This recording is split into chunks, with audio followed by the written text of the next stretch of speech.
Nüüd oleme siis selle USS Arizona Memorialis. Siin on lipud.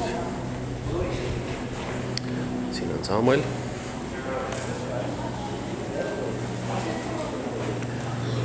Siin on siis see memorial, mis on tegelikult otse siis selle endise sõjaväelaeva kohale ehitatud. Ja siin on siis näha läbi vee, mis on sellest laevast veepealse osana veel järgi.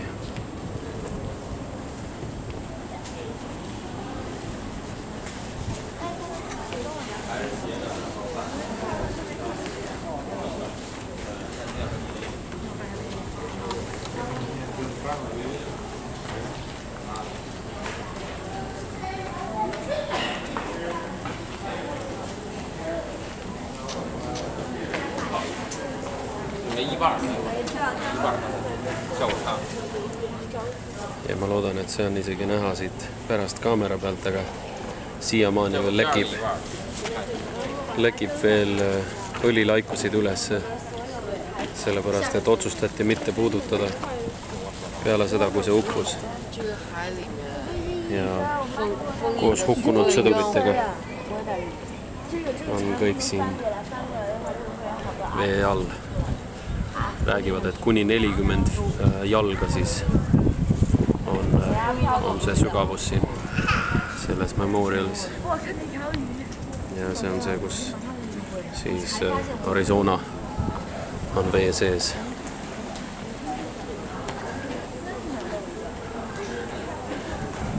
Siit poolt saab liikuda selle poole ja näha, kus ja on ka selle laeva plaan. Vaatame lähemalt, milline nägi välja Arizona ennem seda, kui ta läks vee alla.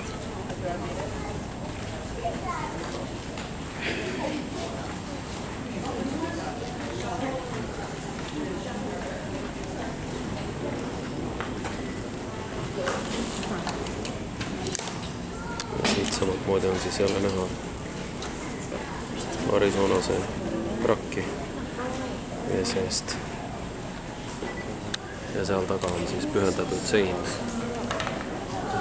meeste nimedega või sõduritega, kes hukkusid. Väga palju on jaapanlasi muuseas siin turistidena.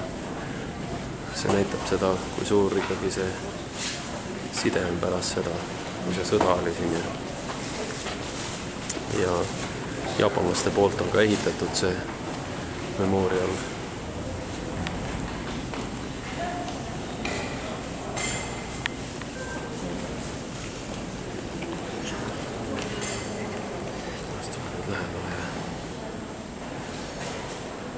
See on siis terve seina täis nimesid. Sõdurite nimed, kes siis hukkusid Arizonase peal.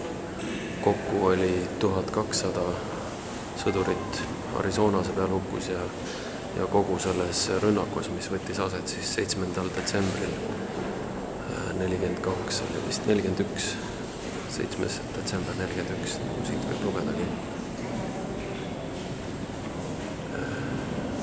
Umbes 2500 sõdurit sai surma selle ühe päevaga siin terves selles regioonis Pearl Harbors.